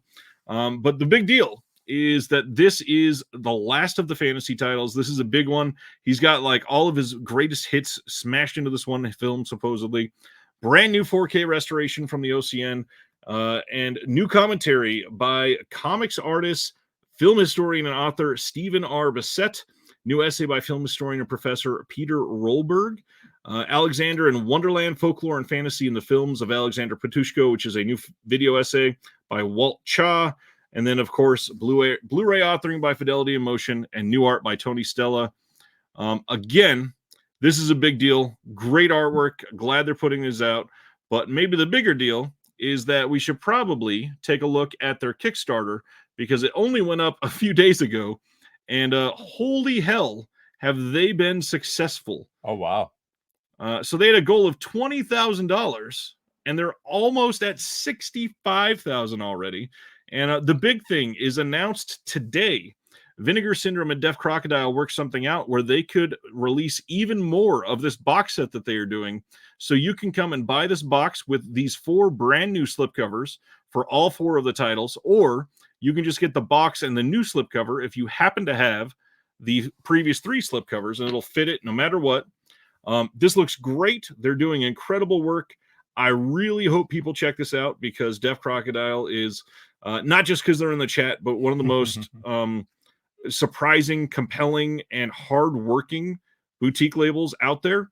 And this is, again, a big deal for them. For anybody that thinks that a company like this shouldn't need to do a Kickstarter, I will say right now, Deaf Crocodile pretty much does this out of the love of their own heart. They don't really make any money doing this. Craig is working on restorations on his own. Dennis is still working, doing film programming and all this other stuff while they're doing this at the same time. If you are wanting to support a small business boutique label that does great work and cares about this stuff, Deaf Crocodile is one of the best companies that you could possibly do this with. Yeah, Deaf Crocodile. I've been gushing enough. Anything else you want to say about them? That box set looks beautiful. Again, incredible Tony Stella box art. Really love the Patushko that they did on the 4 slipcovers that you can get. You have options. This is pretty damn great altogether. And overall, the fact that they're giving options for everybody is so nice. So nice. Link? The link for the Kickstarter. Thank you. That is in the chat as of now, and you can go support that right now. Yes, they've reached their goal, but this is the best way to get this. This is the best and only way to get the box for this set if you are one of those people that really wants to box with some of these releases. Yeah, they do incredible work. You got any Blu-rays from Deaf Crocodile yet? Not yet, but I would like to get a few, and also like to have Craig on just to talk more about it. And I think a lot of people, we were talking about this before, a lot of people don't know what it takes to make a Blu-ray, a 4K, to restore from a camera negative, or whatever it is. So I think it's good for people to understand the process, and I think I want to get that. That looks beautiful. Honestly, the box and the 4 new slipcovers are very reasonably priced. The box and these 4 slipcovers that you see on the cover right now are exclusive to the Kickstarter. The other slipcover that's coming that I just showed, you can get on their website starting on May 1st. So this is the first time we found out during a Kickstarter when you're going to get it. So you're going to be able to get these in May. This, I mean, again, this looks like a really great release. It's about to roll off. What Craig said. Oh, look at that. I'll get KB in contact with you, Craig. Silent Mandible, so to be clear, I can order the box in Ruslan only if I have the other 3. Yes, absolutely. So many options. I like that. But I like the way that looks too. So it will be nice to get it all together like that. Yeah, and you can get the box and all 4 with the 4 slipcovers. I think it was like 100 total. It's not bad. Not bad. Oh, the box will likely be later than May, but the title will be coming in May. Totally get that. Makes sense. Again, astonishing looking release. And the biggest thing, if you've not seen any of the Alexander Patushko titles, oh, look, there you can see. I speak with my own money. I am certainly doing this as well. I would not suggest this if I wasn't doing it. If you've not seen these, really great fantasy titles. They have got, I think it's Ilya Muromets has 100,000 extras in that movie. Oh my God. 100,000 extras. Practical shocking. effects. Yeah, practical effects. That's a big deal. It's not like they CGI'd 100,000 people. Yes. Celeste is here. Hello, my friend. 3-hour movie tonight. What are you watching? All right. So that is announcements for the week, and I'm just now realizing I did not prepare my what's coming out next week. So as I vamp here for a second, I will get that ready, which it's pretty easy because next week is the first week of March. So I don't need to scroll that far. Okay, we're ready. Is it an off week? I think it kind of For the is. studios? Yeah. All right, here we go. This is what's coming up next week. If you happen to forget, The Man Who Shot Liberty Valance is getting its standard 4K from Paramount. Over the Edge from Shout Select, Brawl and Cell Block 99. This is not coming next week. I don't believe that'll be later. Moon Garden from Oscilloscope. This is shipping now. I got my notification today. Long Riders from Kino. Heroes, if you wanted a complete Blu-ray or DVD set, that's coming. Archangel, this is the Mike Madden film, I believe. It's coming from Kino. Mayhem 4K Steelbook is not next week as well. Saw 10 film collection next week, like you need another collection of those. There's really interesting Kickboxer Steelbook that doesn't really have great art. No. The Lion of Winter from Kino, Fistful of Dynamite reissue, Shivers Steelbook from Walmart. I still find it odd you can walk into Walmart and get a David Cronenberg Shivers Steelbook. I still like the original. I get that. VHS triple feature Steelbook, Little Monster Steelbook, Prisoners in Ghostland Steelbook, Blueberry, Children of the Corn 4K Steelbook, the brand new Children of the Corn. You want that one? Prince of Egypt, the musical. I know you're after that. No. Yeah, very off week. Death Rides a Horse. Good movie. Kino, another Kino. God, Kino releases like 12 titles a week. That's all next week. Nothing super, super exciting. For me at least. I know that Mike Madden title is up in a lot of people's alley. Craig says, folks that ordered Bubble Bat direct from us, we're still waiting for the disc from OCN. We'll ship as soon as we get them. Cannot wait. Watching 310 to remake today. That's a good one. Oh, yeah. I like that one. Watching The Exit of the Trains, says Celeste. Documentary and Romanian program. Interesting. Or pogrom? Did I read that wrong? Says Pogrom. Okay. Wanted to like Prisoners of the Ghostland way more than I did. I think most people felt that way. All right. It's that time, my friend. Fake Oscars night. So like I said, we came up with 5 categories each. And these are things that are not a part of the Oscars. We're going to name some past favorites around these categories. And then we're going to propose who should have won it from last year.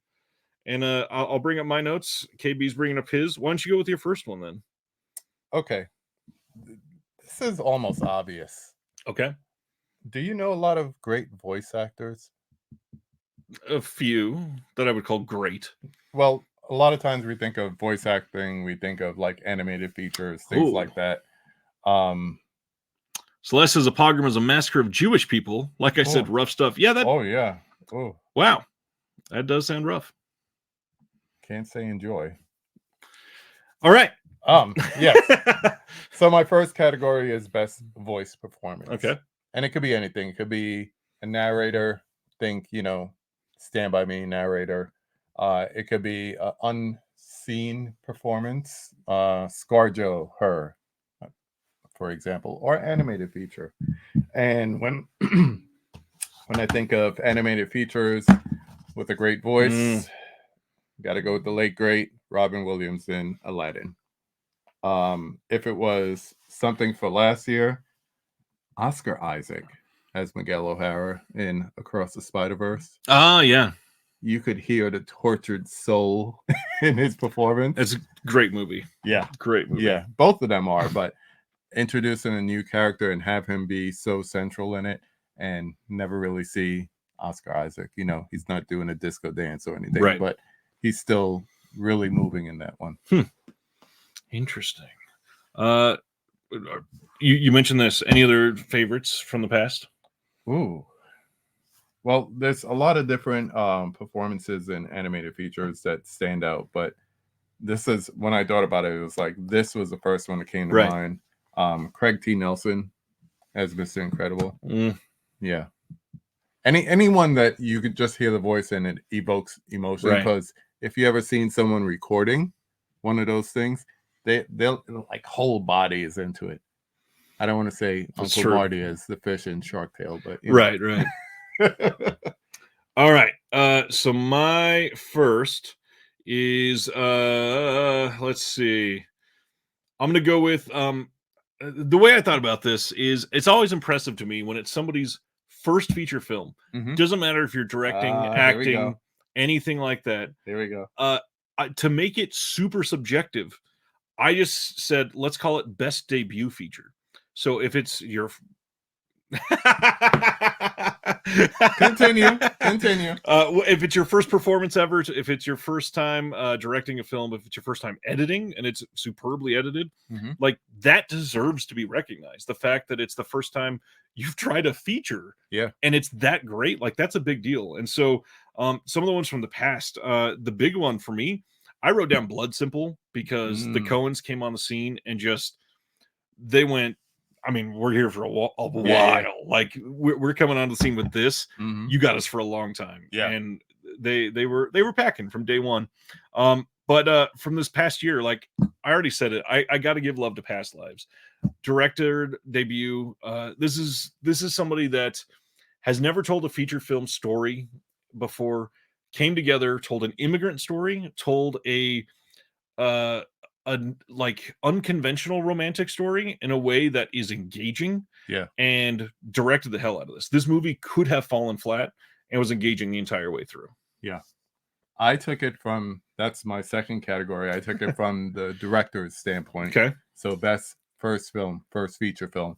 And there are a lot of directors that are also writers. So you think of Eggers with The Witch, Tarantino with Reservoir Dogs. But my choice would have to be, we're going to talk about him again. I'm going to go with Lumet and 12 Angry Men. I still don't believe this was his first feature. Right. It's amazing. And besides Past Lives, I have two more because I was going to tie, and then I was like, really, it's a three-way tie. That's not right. So American Fiction, which you say you have to finish. Yeah. Great directing, especially with all those subplots going on that were equally as powerful as the main story. Yep. And shout out to a local friend of mine, Sav, who just put out a documentary last year called Chasing Amy.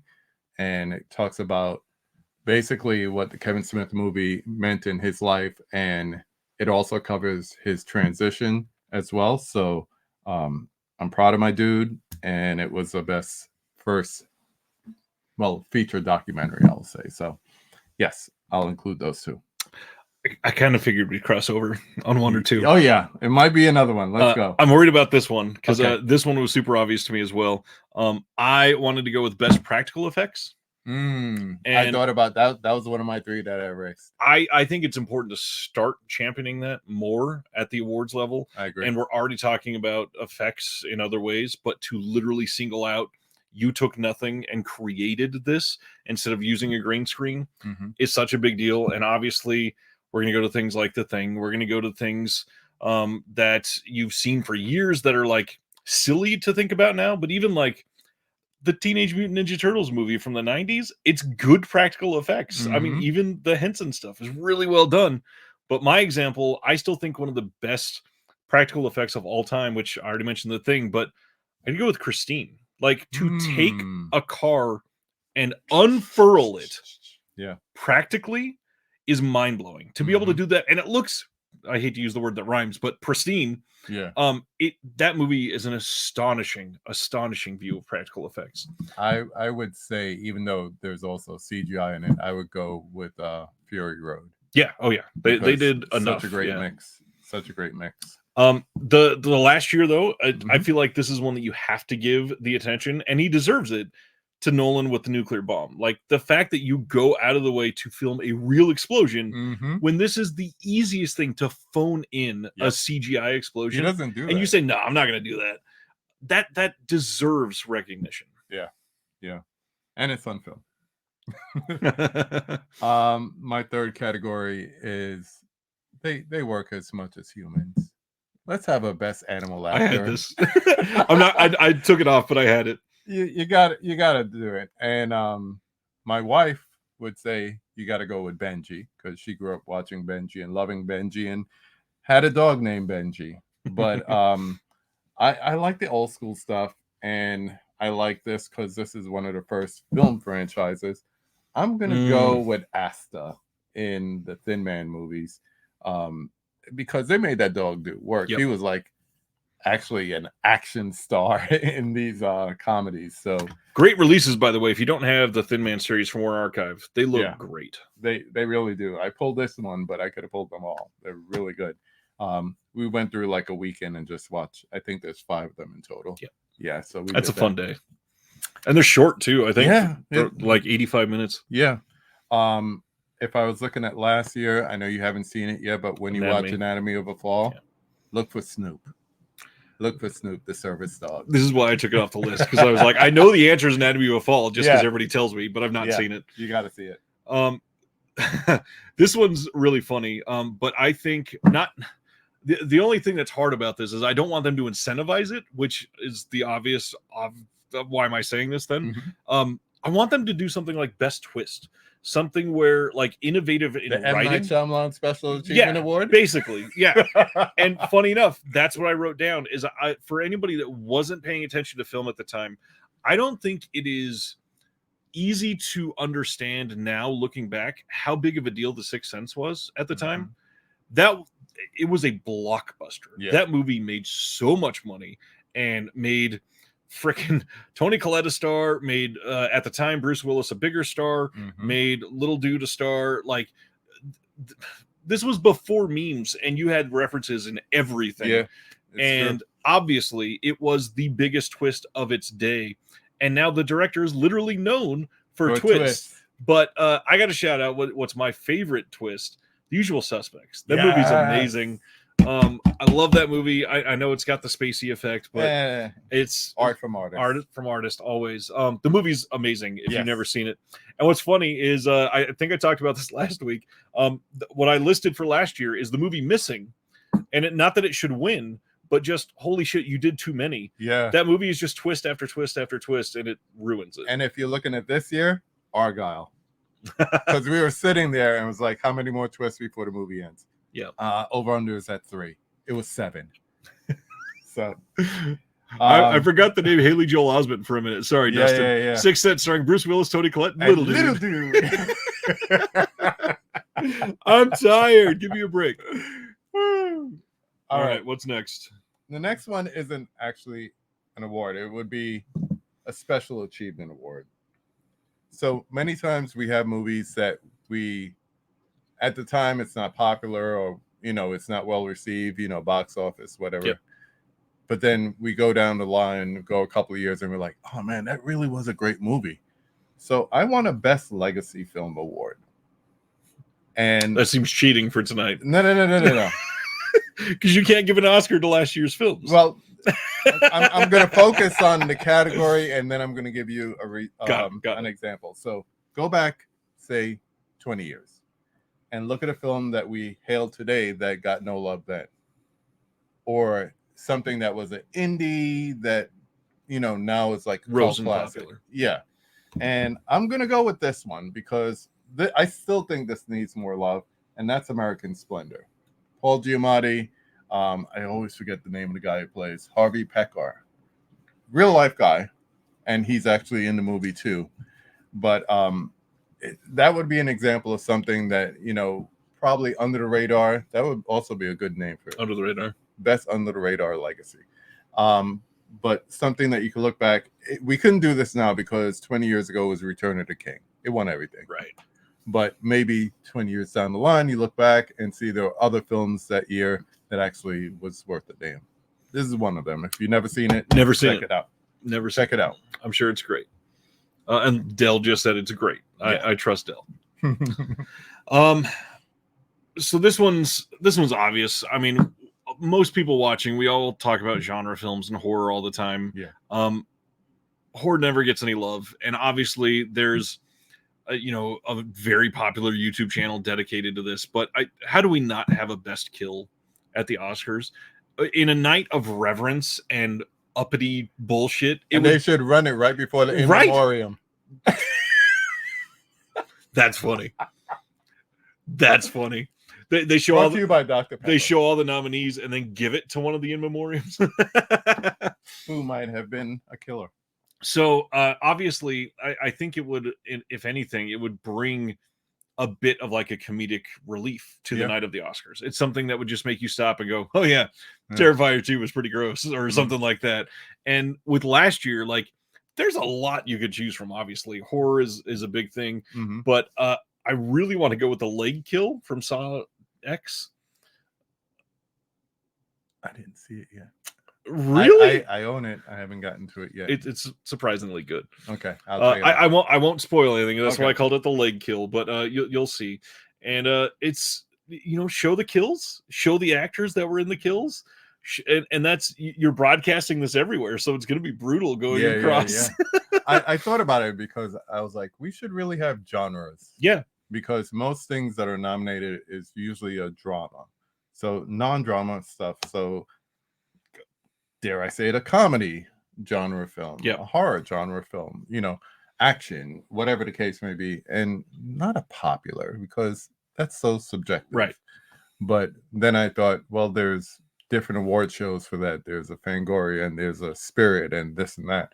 But yeah, I could see that. I had that too. I was like, you get too specific, but I like Kill. I like Kill. Kill's fun. Yeah. What do we got? All right, one more. And this one is The Music Lover in Me. And for the amount of money that they spend in their budgets for these, we should have a Best Needle Drop Award. For those that don't know, it would just go to Scorsese every time.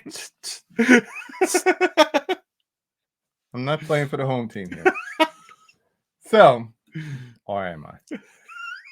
A needle drop is when you hear a classic song in a movie that may not be written for that movie, soundtrack score, whatever. So think of things like Sound of Silence and The Graduate, or one of my favorite examples from actually one of my favorite Marvel movies, Zeppelin's Immigrant Song in Thor Ragnarok. That was a big one. I love that moment. But yes, I'm wearing the shirt. Show it again. If you know where this is from. What's that from, KB? This little movie that I had this question on the 5 takes. What's the movie that made you fall in love with it? And that would be Goodfellas. So Derek and the Dominoes, Layla, the second part, and that just little montage there. I love it. I think that would be a great needle drop. But I do have a tie for 2023. Have you seen Beau is Afraid? No. Okay. In Beau is Afraid, they use a Mariah Carey song called Always. It is the most Whiskey Tango Foxtrot moment of the movie. And that's saying a lot. So I just spoiled it for you, but listen out for the Mariah Carey song, and you will never hear that song exactly the same way after seeing that movie. There was a picture of her and what's his face? Joaquin? No, the director. Oh. Yeah. Yep. Him. Put it in the chat. Listen to KB, it's amazing. Yeah, I'm sure it is. But there was a picture of them together on the red carpet, and those who saw the movie before got the joke, and then everybody else got the joke afterwards. That's really funny. But the other one is, and because you haven't seen it, you won't get it. Anatomy of a Fall. I'm sorry. Has an instrumental version of 50 Cent's PIMP. And here's the better part. What? Whiskey Tango Foxtrot. Here's the better part. it's instrumental to the plot of the film. Oh, that's interesting. Yeah. Yeah, I definitely need to see that. Yeah. I need to see Beau's Afraid too. Yeah. Beau's Afraid. Oh, I saw that in the theater. Luckily, the seats were comfortable because at one point I was just like slump. It's definitely a watch, but what's yours? So this one's interesting because I've talked about this semi recently, and I don't think it'll be that much of a surprise because you've probably heard me say it, but it's also interesting to end this conversation with this last one because theaters are important to both the two of us. We've been to multiple theaters together. Mhm. We love theater experience, but in all reality, a lot of theaters not doing super hot. No. We are sitting in a time where they're charging $20+ for a seat and then $15+ for a drink And $20 for popcorn tins you could stick your hand in. and other things. And on top of all that, like the dynamic pricing for better seats and all that, that's bullshit. It's driving people Yeah. away. So in my opinion, I would love to see something where they incentivize some sort of experience with the theater. And so something like this last year, this is my example, Barbenheimer. Like that was an organic thing that happened because it came about on the same day and it made such a big deal across the world. People went and literally saw both of them back to back and we're not planning on seeing one or the other. One or the other. And they literally went and saw both films because of this Barbenheimer movement. And it's not the only one. Like we've had the big one for me that I wanted to write down. Funny enough, we talked about him earlier. Stuff like polyester. When you release a Smell-O-Vision card for your movie, even though polyester didn't play like a huge number of theaters, but that's when it's re-released, people want that experience again. Yep. And when you do it, it's not just a movie. It is an immersive experience that you go home and go, I'm going to remember this for years because some things on that card don't smell super hot. Nope. But it's one of those things where I mean, that's the whole point of the Oscars is to incentivize movies, incentivize film, and getting people to remember through an experience. That's the magic of it. And that's things like freaking William Castle from back in the day doing, random ass things just to get people to go, this has never happened before. And I fell in love with the situation. Like that makes you love the magic of the movies. Yeah. And I love stuff like that. Yeah. The only concern is that people will try to force it and have like some. Yes, of course. But we'll also get some things that are kind of forced, but super interesting and unique. I like when it's organic. I do too. Yeah. But those are good. Those are fun. I had God, there was one more that I was gonna do. Honorable mention. I did have an honorable mention and I deleted it. I can't remember what it was now. There are some that other award shows do that the Oscars could incorporate. Yeah. Like tomorrow, like best cast ensemble. I had best casting director because I think that's a skill too. For you to gather a group of people, whoever those two guys that worked on Pulp Fiction, I don't remember their names. One of them was Gary something.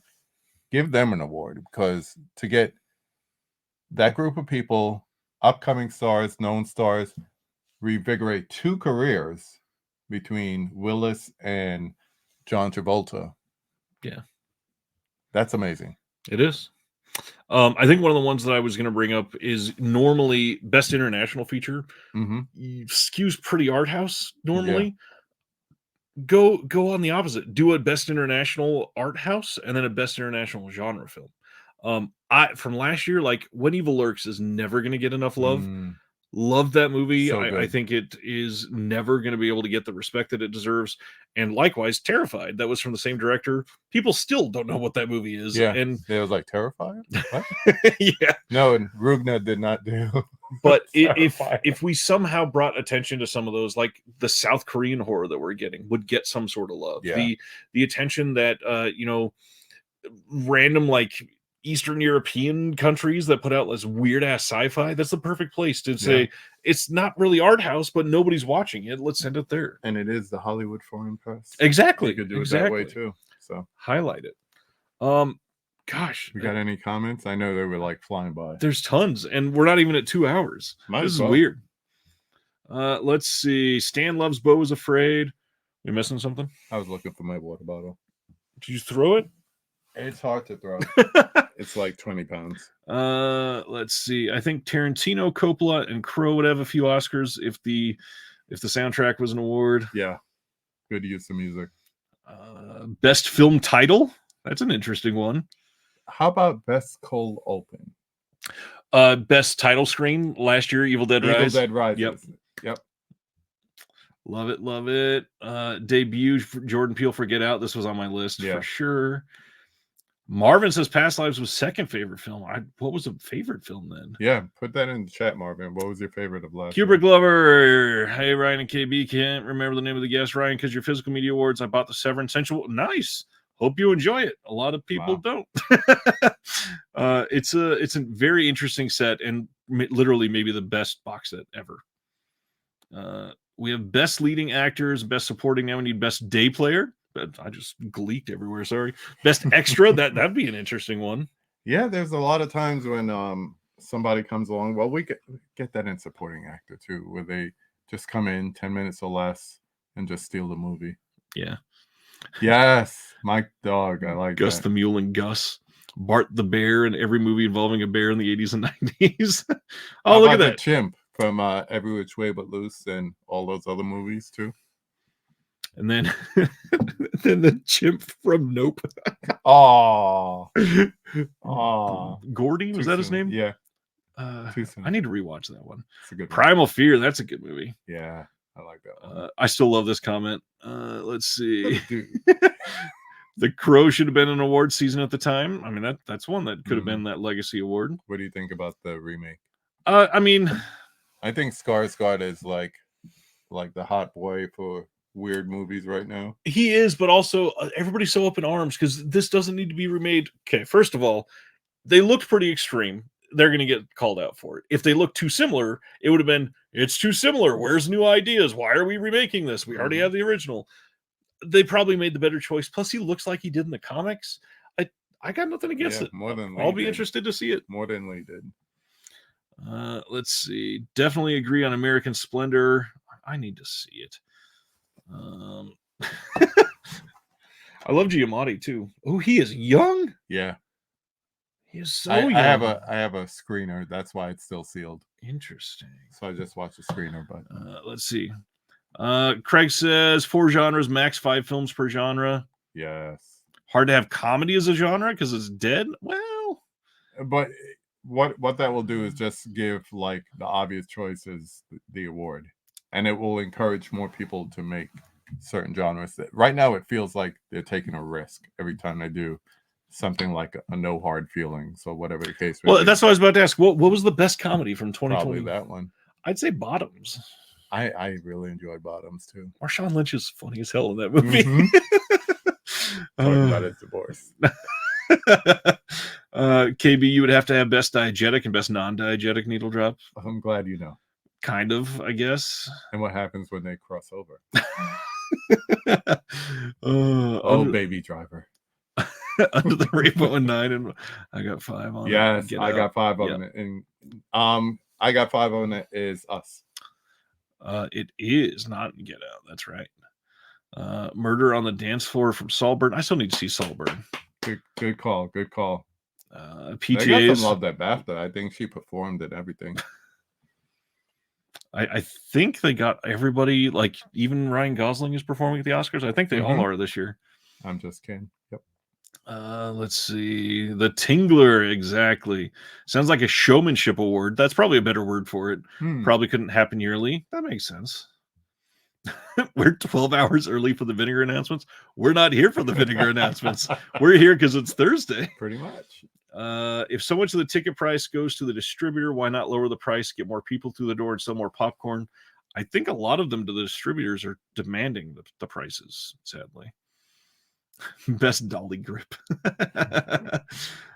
Speaking of Oppenheimer, it's interesting how seeing a film on film turns seeing it into an event. I mean, yeah. If you have that theater, like I don't have a IMAX 70 millimeter anywhere around here. I ended up seeing it up north. I mean IMAX, I guess digital. Digital 70 millimeter. What's up, Fish? Fish, my favorite fish. Eli.